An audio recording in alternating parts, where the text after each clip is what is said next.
Hello friends, welcome back to Santosh kitchen. આજે આપણે ફરારી ઢોકળા છે તે બનાવીશું. શ્રાવણ માસની અંદર દરરોજ ફરારની અંદર શું કરવું તે પ્રશ્ન ઊભો થાય છે. તો આજે હું તમારી સાથે એકદમ સરસ એવી ઢોકળાની રેસીપી છે તે શેર કરીશ, જે બિલકુલ આપણે જે નોર્મલ ઢોકળા ખાઈએ તે જ ટેસ્ટની અંદર લાગશે.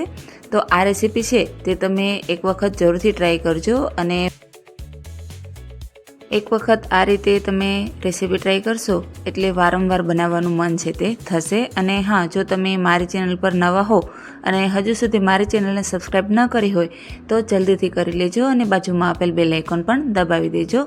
અને આવી જ બીજી ફરાળી રેસીપી છે તેના વિડીયો છે તે મેં ડિસ્ક્રિપ્શન બોક્સની અંદર આપી દીધા છે. તમે ત્યાંથી જોઈ અને તે રેસીપી પણ એક વખત જરૂરથી ટ્રાય કરજો. તો ચાલો બનાવવાની શરૂઆત કરીએ. સૌથી પહેલાં અહીંયા મેં 3 નાના બટેકા છે તે લીધેલા છે. તેને છાલ ઉતારી અને આપણે એને નાના નાના ટુકડાની અંદર કટ કરી લેવાના છે. અહીંયા એક મીડિયમ સાઇઝનું બટેટું હોય તો તમારે એક લેવું, પરંતુ અહીંયા મારી પાસે નાના બટેકા હતા એટલા માટે મેં 3 બટેકા છે તે લીધેલા છે. આવી રીતે નાના નાના ટુકડા છે તેના કરી લેવાના છે. પછી આપણે તેને એક બાઉલની અંદર ટ્રાન્સફર કરી દઈશું, અને તેની અંદર પાણી છે તે એડ કરી દેવાનું છે, કારણ કે એમનેમ હશે તો આપણા બટેકા કાળા થઈ જશે. પછી એક મિક્સર જારની અંદર આપણે સાંબો છે તે એડ કરવાનો છે, જેને આપણે મોરૈયો પણ કહીએ છીએ. 1 કપ જેટલો મેં એડ કરેલો છે. આપણે જેટલો મોરૈયો લીધો હોય તેનાથી 3જા ભાગનો સાબુદાણા છે તે લેવાના છે. અહીંયા મારી પાસે સાબુદાણાનો પાવડર હતો એટલા માટે મેં તે લીધેલો છે, પરંતુ તમે અહીંયા સાબુદાણા છે તે પણ એડ કરી શકો છો. દરદરો પાવડર મારી પાસે પડેલો હતો એટલા માટે મેં તે એડ કરેલો છે. હવે આપણે મોરૈયો અને સાબુદાણાનો એકદમ સરસ એવો પાવડર છે તે તૈયાર કરી લઈશું. તો એકદમ સરસ રીતે આપણે બધું છે તે સારી રીતે પીસાઈ ગયું છે. આવું થોડું એવું દરદરું છે તે રહેશે. તમે જોઈ શકો છો કે થોડી એવી કણીવાળું આપણો આ પાવડર છે તે બની અને તૈયાર થઈ ગયો છે. તો હવે આપણે તેને એક બાઉલની અંદર ટ્રાન્સફર છે તે કરી દઈશું, અને પછી આપણે તેની અંદર દહીં છે તે એડ કરવાનું છે. અહીંયા દહીં છે તે ખાટું ન હોય તેનું ધ્યાન રાખવાનું છે.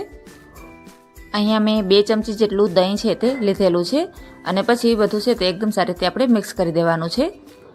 અહીંયા આપણે એક્સ્ટ્રા પાણી છે તે એડ નહીં કરીએ, માત્ર દહીંથી જ આવી રીતે હલાવે અને કોરું થોડું એવું રહેશે, પરંતુ આવી જ રીતે આપણે તેને સાઈડમાં રાખી દઈશું. પછી આપણે જે બટેકા કાપી અને રાખ્યા હતા તેને ફરીથી એક મિક્સર જારની અંદર એડ કરી દઈશું. પછી આપણે તેની અંદર આદુ મરચી છે તે એડ કરવાની છે. અહીંયા અલગથી પણ તમે આદુ મરચી છે તે એડ કરી શકો છો.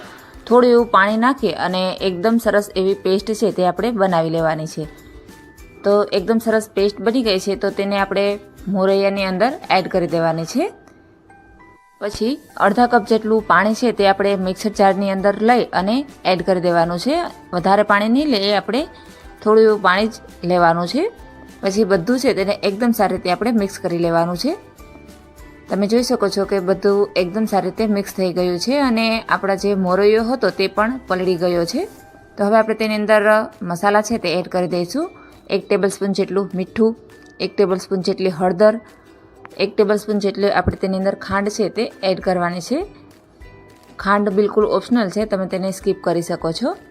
ઉપરથી આપણે થોડું એવું લીંબુ છે તે એડ કરી અને ફરીથી બધું છે તે એકદમ સારી રીતે મિક્સ કરી લઈશું.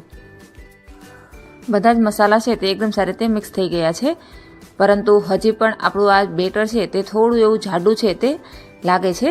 એટલા માટે આપણે ફરી તેને એક વખત પીસી લેવાનું છે. એના માટે આપણે બેટરને ફરીથી એક મિક્સર જારની અંદર લઈ લેશું, અને તેની અંદર એડ કરી અને એકદમ સરસ ફાઇન એવું બેટર છે તે આપણે તૈયાર કરવાનું છે. મોરૈયો છે તે પલળે પછી એકદમ સરસ રીતે પીસાઈ જાય છે.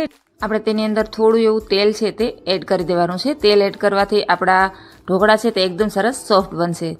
તો હવે તમે જોઈ શકો છો કે એકદમ સરસ એવું આપણું આ બેટર છે તે બની અને તૈયાર થઈ ગયું છે. થોડું એવું બેટર છે તે આપણે હાથમાં લઈ અને જોઈ લેશું. આવી રીતે એકદમ સરસ એવું બેટર છે તે તૈયાર થવું જોઈએ. આપણે જે ઢોસાનું બેટર હોય છે બિલકુલ તે જ કન્સિસ્ટન્સીની અંદર બની અને તૈયાર થયેલું છે. આપણે લાઈવ ઢોકળા છે તે બનાવી રહ્યા છે, એટલા માટે અહીંયા બેટર છે તે થોડું પતલું છે તે રાખવાનું છે. આપણે જે નોર્મલી ઢોકળાનું બેટર હોય તેનાથી આ બેટર છે તે થોડું એવું પતલું છે તે હશે. હવે આપણે તેને ફરીથી એક બાઉલની અંદર ટ્રાન્સફર છે તે કરી લેવાનું છે. જો તમે નોર્મલ ઢોકળા બનાવતા હોય તો આ બેટર છે તે થોડું જાડું રાખવું, પરંતુ આવી રીતે લાઈવ ઢોકળા બનાવશો તો ખૂબ સરસ લાગશે, એટલા માટે થોડું બેટર છે તે પતલું રાખવાનું. પછી આપણે તેની અંદર ઈનો છે તે એડ કરી દઈશું. 1 ટેબલસ્પૂન જેટલો ઈનો મેં એડ કરેલો છે અને ઉપરથી થોડું એવું પાણી છે તે એડ કરી દઈશું અને આપણે એક જ ડાયરેક્શનની અંદર હલાવી લેવાનું છે. હવે તમે જોઈ શકો છો કે આપણું બેટર છે તે એકદમ ફ્લફી છે તે બની ગયું છે. ઈનો છે તે સરસ રીતે એક્ટિવેટ થઈ ગયો છે. તો હવે આપણે તેને ઢોકળિયાની પ્લેટની અંદર ટ્રાન્સફર છે તે કરી લેવાનું છે. અહીંયા મેં પહેલેથી જ પ્લેટની અંદર થોડું એવું તેલ છે તે લગાવી અને રાખી દીધું હતું અને ઢોકળિયાને પણ 2 થી 3 મિનિટ માટે ગરમ છે તે કરી લીધું હતું.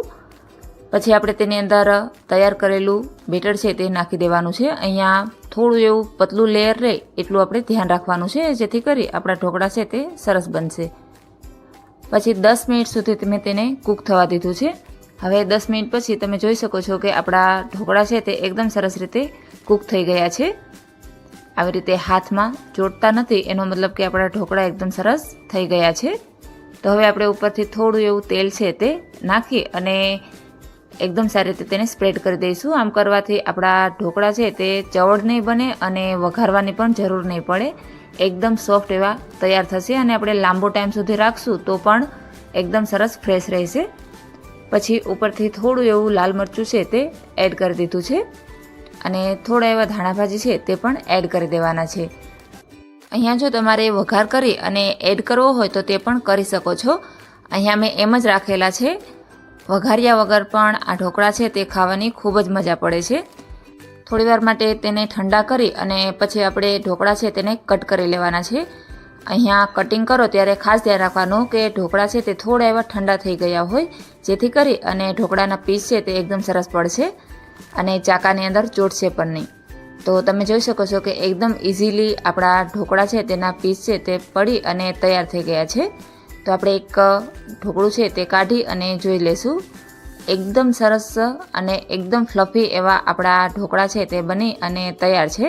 તમે જોઈ શકો છો કે એકદમ જાળીદાર એવા બની અને તૈયાર થયા છે અને એકદમ સોફ્ટ છે અને ટેસ્ટની અંદર પણ ખૂબ જ સરસ બન્યા હતા. તો તમે પણ એક વખત જરૂરથી ટ્રાય કરજો અને હવે જ્યારે પણ ઉપવાસ કરો ત્યારે આ ઢોકળા છે તે જરૂરથી ટ્રાય કરજો. અને આજની આ રેસીપી છે તે તમને પસંદ આવી હોય તો વિડીયોને એક લાઇક જરૂરથી કરી દેજો અને મારા ચેનલને સબસ્ક્રાઈબ કરી લેજો અને બાજુમાં આપેલ બેલ આઇકોન પણ દબાવી દેજો, જેથી કરી આવનારા નવા વિડીયોની નોટિફિકેશન છે તે તમારા સુધી પહોંચતી રહે. Thank you for watching.